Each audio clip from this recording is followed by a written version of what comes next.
Hi guys, welcome to Amy's Cooking. I hope you guys are having a fantastic day. Today we are going to be making the Korean cream cheese butter garlic bread.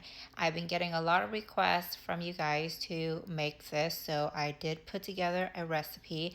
I hope that you guys will enjoy it as much as I do. We are making everything from scratch today, so the bread, it is freshly baked and it truly does enhance the quality of this bun. So, with all my bread recipe, it is very fluffy in the inside, and actually that's great for this recipe because it absorbs so much of that butter garlic sauce into it, and after you bake it, it makes the bread amazing. The cream cheese just melts in your mouth. It has a little bit of sweet to it. It is a recipe that I promise you're gonna love, and you're gonna be coming back and making it over and over and over again. All right, so let's get started. For this recipe, we will be using bread flour. We're gonna add a little bit of sugar and salt to it for a deeper dimension of flavor. You always wanna mix the salt into the flour before adding the yeast to avoid direct contact, otherwise it can deactivate it. We'll also need 1 room temperature large egg along with a little bit of melted butter and cold milk.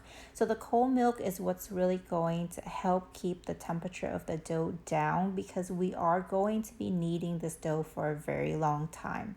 So at this stage here, this is where you can add an extra flour or extra milk to get the consistency like what you see here. So after about 4 minutes of kneading on speed number 4, go ahead and take a look at the way the dough should look. And I want you to really pay attention to the dough rather than the speed, the amount of time, because knowing how the dough should look is what's going to help you be able to tweak it every single time to get it to the right consistency.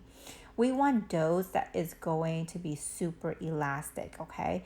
The elasticity of the dough is going to be able to trap the air better. And so when your dough rises, it retains the structure nicely without getting all flimsy.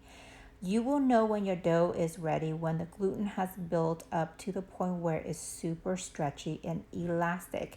When you are spreading it and it should be like paper thin, and that's when you know your dough is ready. At that point, go ahead and form it into a ball, and we're gonna let it rest for 1 hour or until it is a little over double in size. So here is my dough after 1 hour. It's gotten a little bit bigger than double, which is perfect. As you can see here, the surface is super smooth. It has a very nice rise to it. It's holding its structure really good. Go ahead and grease the surface and dump out this dough, and we're gonna start measuring it and shaping it into the small buns. So this recipe here can make a total of 8 buns, and it is a pretty reasonable size to where when you eat it, it's not too much for one single portion. Now, you can just eyeball it, or if you want to make sure that they are all uniform so it comes out looking perfect, you can toss these onto a scale, and it should be anywhere between 87 to 90 grams. Okay, so once you've done that, go ahead and set them aside, cover it with plastic wrap so that they don't dry out, and we will move on to shaping them. This part is really essential, guys. When you're shaping your bread into these small buns, you want to make sure that they are very tight, okay? So having it really, really tight and rolling it to where you have a good height is going to allow the dough to rise upward when it's being fermented. And that's what's going to give you a really nice, high, round bun instead of one of those that kind of falls like flat out and spread outward instead. So remember, it's really, really important that you roll these balls and give it good height, okay? So once you do that, you'll lay these onto your baking tray lined with parchment paper. You'll need 2 trays, 4 buns on each tray, because they will get larger once you let them rest for 1 hour. And it should be like this, about 2.5 times the original size of the ball when you first shape them. Okay, look at this. It's super bouncy. It has a lot of structure to it. It has a lot of air inside, but the outside looks fantastic. So once you bake it at 350 degrees for 22 minutes, this is the way it looks.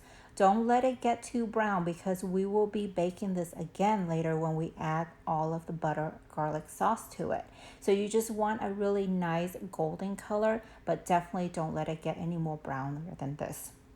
As you can see here, look how tall this bun is, and that's going to give you a really nice shape to the cream cheese bun. Here I have room temperature cream cheese. You're going to need 1 box of it.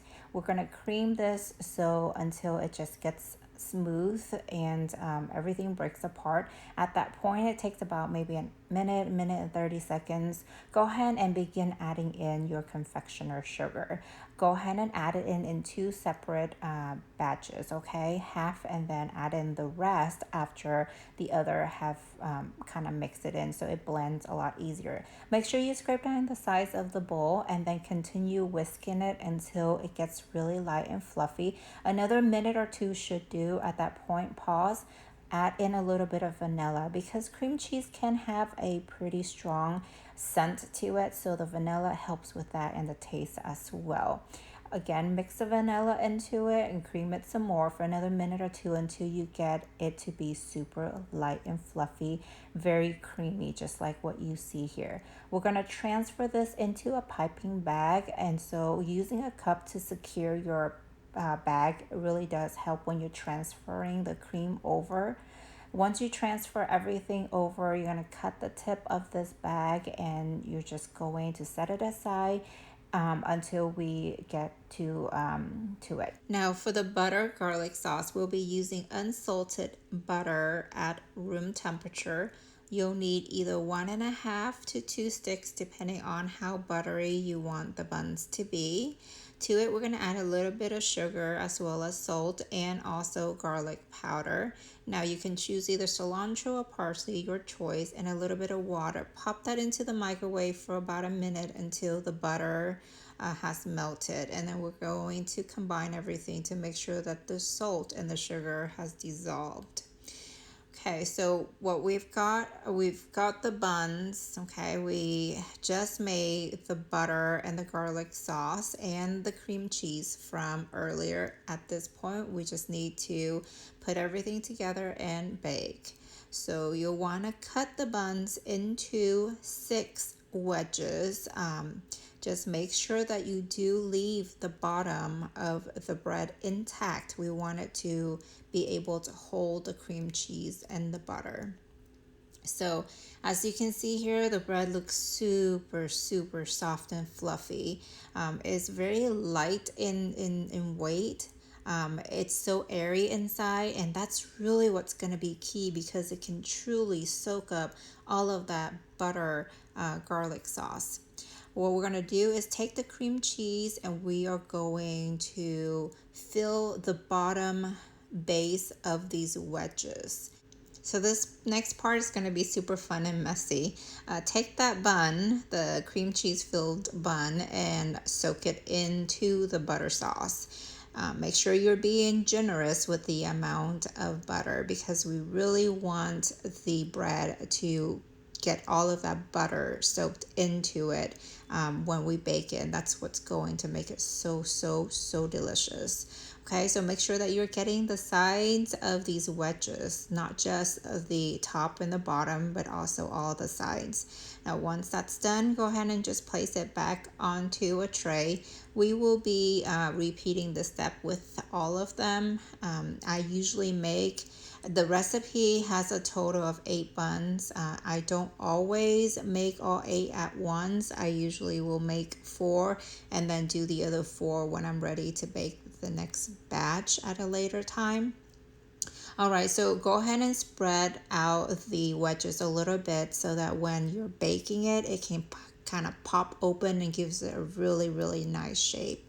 Okay, we're gonna fill the middle of it with a little bit extra cream cheese, okay? And then sprinkle the top of these buns with grated Parmesan cheese. The Parmesan cheese is gonna give you that really, really nice smell when you bake it. This is gonna go into the oven at 350 degrees for 13 to 15 minutes.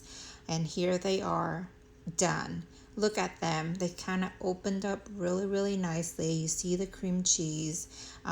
Just a little bit of that cilantro is what I use instead of parsley. But to give it some color, the outside is very, very crispy. Okay, guys, this recipe you have got to try. It is so delicious. And if you like it, please make sure you subscribe and also hit the notification button for more videos coming up, and also like the video. Thank you.